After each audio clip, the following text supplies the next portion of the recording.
इंतहाई बेशर्मों वाली क्रिकेट खेली है पाकिस्तान ने वेस्ट इंडीज के अगेंस्ट। वेस्ट इंडीज 10वें नंबर की टीम, मतलब ये कि भाई 10वें नंबर पर रैंक करने वाली टीम, हर साल कह रहा हूं, हर वर्ल्ड कप में क्वालिफाई तक ना करने वाली टीम, जो तकरीबन किसी भी सीरीज ही नहीं जीत रही थी यार, उनकी फॉर्म ही नहीं थी, हमने उसको सीरीज जितवा दी। अब आप लोग ये बोलोगे यार वो उनका घर था तो वहां पे वो जीत सकते थे। भाई कहां से जीत सकते थे, उनकी तो परफॉर्मेंस ही नहीं थी, उनको पता ही नहीं था, उनके पास प्रॉपर बैटर नहीं था, उनके पास प्रॉपर बॉलर नहीं था। 10वें नंबर की टीम थी और आप चौथे नंबर की टीम हो टॉप 10 में, और आप इतना गंदा हारे हो। बंदे को कोई शर्म होती है, कोई हया होती है, लेकिन कुछ भी नहीं। आपके 3 टॉप बैटर जिन्होंने सिर्फ और सिर्फ 2-3 बॉल खेले और 0 पे आउट हुए। अब सील्स किसी को नहीं पता कौन था, लेकिन भाई इस ओवर के बाद, इस विकेट के बाद सबको पता चल गया होगा, बिलखुसूस पाकिस्तानियों को। इतनी गंदी क्रिकेट यार आप लोग कैसे खेल लेते हो? आपका कॉन्फिडेंस नहीं है, आपका डिफेंस अच्छा नहीं है, आप स्ट्राइक रोटेट नहीं करे तो भाई आप फंसोगे फिर। सबसे पहले तो भाई डेथ ओवर्स में रन्स खाना हमारा मामूल बन चुका है। हमारे बॉलर्स डेथ ओवर्स में इतने रन्स खाते हैं कि और कोई भी टीम इतने रन्स नहीं खाती। नसीम शाह 49 ओवर्स के अंदर 21 रन देते हैं। हसन अली पहले 6 ओवर्स के अंदर टच नहीं करने देते, और उसके बाद जो 4 ओवर करते हैं उसमें रन खा के 60 रन लगवा लेते हैं जी 10 ओवर्स के अंदर। ये चीज आपको मानना पड़ेगी। आप अपने प्रीमियम फास्ट बॉलर का रोना रोते हो, लेकिन आपको ये भी याद होना चाहिए कि आपके पास डेथ ओवर का कोई भी बॉलर नहीं है, और ये होगा जब आप जो सिफारिशात हैं उनके सर पर लेकर आओगे क्रिकेटर्स को आगे, तो फिर आपके साथ अच्छा नहीं होने वाला, आपकी टीम अच्छी तरह नहीं चलने वाली। आपने टैलेंट को दबाया। आकिब जावेद कहां है, मोहम्मद अली कहां है, इसके बाद यार और भी इतने कमाल के बॉलर्स आए, आपने उनको मौका तक नहीं दिया, जबकि उनकी रिसेंट जो उन्होंने मैच खेले थे पाकिस्तान की तरफ से उनकी अच्छी परफॉर्मेंसेस, लेकिन आपने उनको मौका ही नहीं दिया। वो फहीम अशरफ को बुला लो। सबसे अहम और जरूरी बात, 32 साल बाद हमने वेस्ट इंडीज को सीरीज जितवाई। इससे पहले 32 साल पहले आई थिंक 1993 में वेस्ट इंडीज ने पाकिस्तान के खिलाफ एक सीरीज विन की थी, और उसके बाद हमने 9 सीरीज खेली हैं और 9 सीरीज हमने विन की थी। और इन टीमों ने सोचा, क्योंकि पाकिस्तान की अब जो टीम है ना, सरफराज अहमद के जाने के बाद वो बाकायदा उलट जो है वो बनाने पे लगी हुई है रिकॉर्ड्स। 32 साल के बाद हमने उनको ओडीआई सीरीज जितवा दी।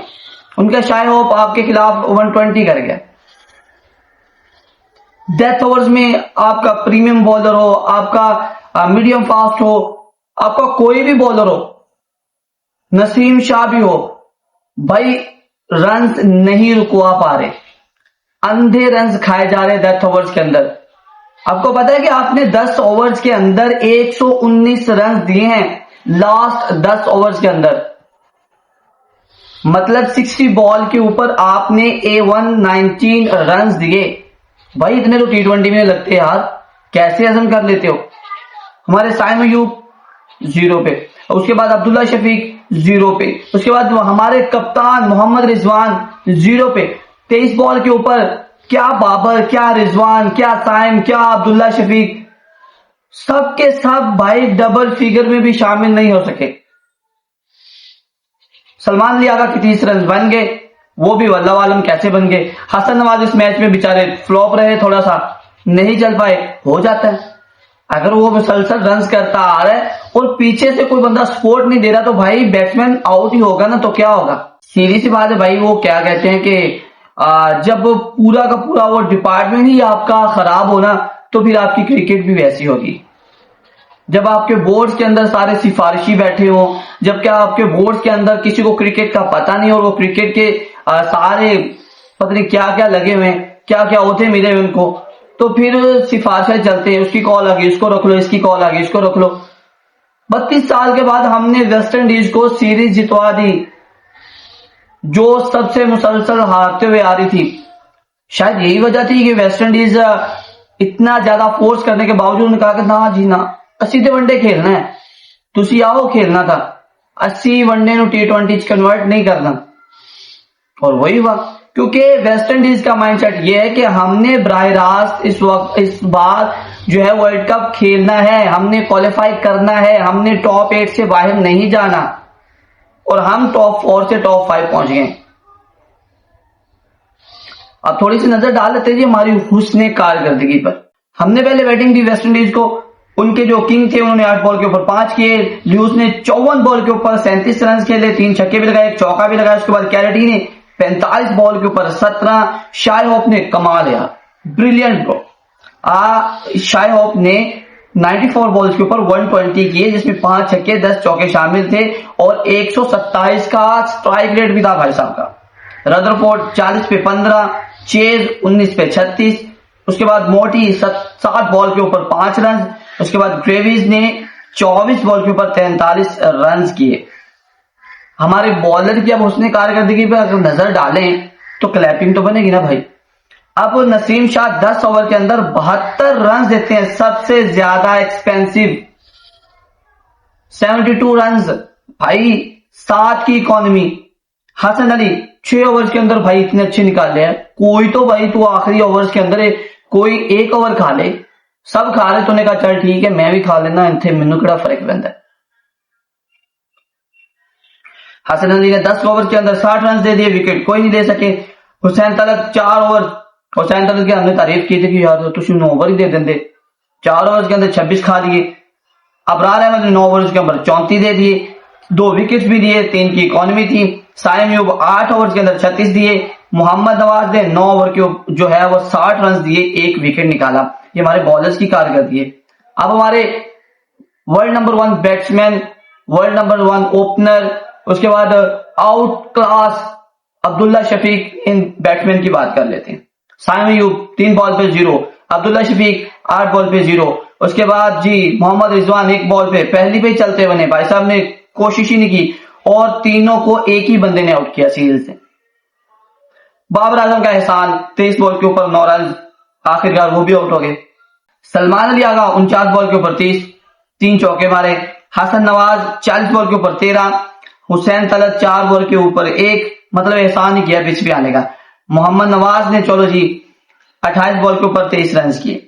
बॉलिंग नहीं थे बैटिंग से ही, बैटिंग नहीं थे बॉलिंग से ही, दाल गया साथ लाई रखो।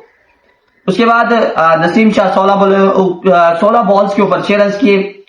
हसन अली 3 बॉल के ऊपर 0, अबरार अहमद 1 ही बॉल खेला और चलते बने। उनका जो सील्स बॉलर है भाई, उसने 2 ओवर किए, 18 रन दिए और 6 विकेट निकाले।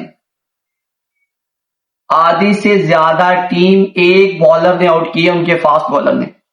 आपके फास्ट बॉलर क्या करें? पॉइंट, अगर बेसिक पॉइंट की बात की जाए बॉलिंग के हिसाब से, तो भाई डेथ ओवर्स आपके कंट्रोल में नहीं है, डेथ ओवर्स का आपके पास बॉलर नहीं है, डेथ ओवर्स में आप रन्स जो है वो खाने से बाज नहीं आ रहे, डेथ ओवर्स में आप इतने रन्स खाते हो कि भाई मैच ही वन साइडेड करवा देते हो। 10 ओवर के अंदर हमने 119 रन खाए हैं वनडे में, T20 की बात नहीं कर रहा भाई साहब। इस टीम का कुछ नहीं हो सकता, और ये उस वक्त हमारे जब एशिया कप हमारे सर पे है, जब T20 वर्ल्ड कप हमारे सर पे है, तो ऐसी सूरत में हमें एक मैच भी नहीं हारना चाहिए था, और हम ओडीआई सीरीज हार गए। अब तो वो बाबर के फैंस का बिना, हम तो ये दुआ कर रहे होते हैं जब बाबर यार इंदा कोई 50 हो जाए, इंदा कोई 100 हो जाए, कोई सेंचुरी हो जाए, कोई तुक्का लग जाए। लेकिन यह है क्या पता था हमें कि भाई हम बाबर के 100 की दुआ करते करते हमें पाकिस्तान क्रिकेट टीम के लिए 100 की दुआ करनी पड़ेगी, और वो भी नहीं होगा। 92 पे 92 रन पे पूरी टीम सिमट गई। वो भाई कुछ होश के नाखून लो, ये मैं बोर्ड को भी कहना चाहूंगा और क्रिकेटर्स को भी। अगर आपसे नहीं हो रहा तो आप स्ट्रेट फॉरवर्ड जवाब दो कि भाई मेरे बस की बात नहीं है, चाहे फिर बाबर हो, चाहे रिजवान हो, अब्दुल्ला शफीक हो।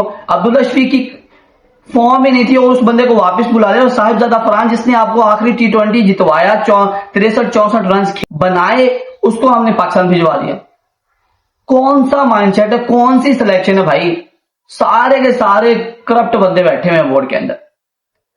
खैर सीरीज हम हार चुके हैं, पाकिस्तान के लिए फ्लाइट जो है वो तैयार है। उसके बाद हमने यूएई में जाके सीरीज खेलनी है जी, ट्राई सीरीज देखते हैं क्या बनता है। एशिया कप उसके बाद स्टार्ट हो जाएगा। फिलहाल के लिए इतना ही। अपनी ओपिनियन लाजमी दीजिएगा कमेंट बॉक्स में। मुलाकात होगी नेक्स्ट वीडियो में, तब तक के लिए अल्लाह हाफिज।